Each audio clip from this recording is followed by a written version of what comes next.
adlaw kanimo DJ Sam. Magpatambag lang unta ko sa imuha ug sa imuhang mga followers kung unsa kaya ang angay na kong buhaton na sa akong sitwasyon karon. Nanginaot lang ko nga mabasa unta nimo ang ako ang email. Taga Iligan City ko, DJ Sam. Nganli na lang ko sa pangalang Rain. Tungod sa tubig, giaway ko. Ani manggod ni siya, DJ Sam. Naay nangabang og tubig sa amoa sa gawa sa gripo. Primero, ang nangabang sa amoa, hugawan kaayo. Dito manghugas sa ilang plato, tapos dito rapod iyabo ang ilang mga hinugas. Magbilin pa sa mga tipaka sa mga plastic sa ice, or bisag unsa diha. Sa pila ka tuig na ako og anto sa DJ Sam og pagpanlimpyo sa mga hugaw. Kay ako lagi gasunod kay baho og langsa man jud kaayo. Duol ra baya sa among kwarto DJ Sam ang gripo. Daghan kay mga mumho. Ikaduha, dili pod every month ang bayad, kundi kada 4 ka buwan ang bayad nila. Naabot ang punto nga gikapoy na jud ko kay daghan na pug hinugas. Unya giyabo. Daghan na pud kaayog mumho og mga gulay-gulay DJ Sam. Basta luod gyud kaayo lang tawon. Mao to naka-decide ko nga dili na sila paabangon pa. Bahala wa sila makabayad og 4 ka buwan.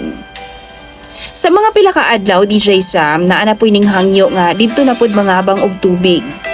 Kaila ra sad nako. Ning okay ko kay luoy pod DJ Sam.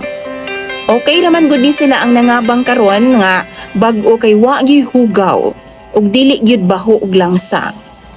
Sa pila ka buwan dili nila mapadlak ang gripo, siguro makalimot sila padlak maong akong bana ang mamadlak DJ Sam. Amo man kung ginapadlak ang gripo kay daghan kaayog mo gamit sa gripo. Samot nagting ulan lapok kaayo. Maong ginapadlakan jud namo DJ Sam.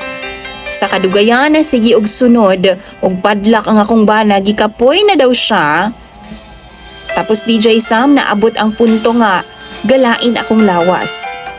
Kanang luod bitaw ang akong kuto-kuto tapos malipong ko og mura kog makuyapan. Lisod kayo nga akong kahimtang tapos naabot ang time nga ning sunod na pod og padlak ang akong bana sa gripo. Tapos na ako'y gibati. Tapos ning hangyo ko niya nga unya na kay na ako'y gibati. Lapok pod kaayo DJ Sam. Gabi na sadto. Unya kay paadto lagi gyud niya ang katong nangabang. Pero wa gyud ko miadto kay lapok lagi kaayo sa tanan. Tapos naglipong-lipong pa jud ko. Sa dihang giaway ko niya didto DJ Sam. Maong na-trigger ang akong gibati. Nangurog ko nga ako mga kuko lagom na kaayo. Na-feel na ako nga hapit na ko makuyapan. Mautong dali-dali og init ang akong anak og tubig para makainom ko. Tapos niinom kog tambal DJ Sam. Wa ko niya pansin na. Naminaw ra siya tas ning lakaw siya. Sabay giingnan ko niya nga lahi po daw kog taras. Wa na ko ning patol niya DJ Sam kay tungod lagi galain na ang akong lawas. Tungod ni adto DJ Sam nagpakuha ko sa akong pag-umangkon. Didto ko ming istar sa akong igsuon kay lisod na pod makuyapan unya ako. Unya akong kauban mga bata pa naman. Panganay na ko DJ Sam 12 anyos pa lang. Tas ang sunod 5 ka tuig ug ang ikatulo 1 year old. Akong anak nga 10 anyos DJ Sam wala man sa ako Tuwa sa iyang lola nagbakasyon. Maong lisod kaayo ang kahimtang nga na ako'y sakit tapos biya-biyaan ra ka. Mao nang nagpatambag ko DJ Sam sa imong mga followers. Unsa ka ang ilang bation no kung sila ang nabutang sa akong sitwasyon. Kay concern pa akong bana sa tubig. Kaysa naman sa akong kinabuhi nga iyang asawa.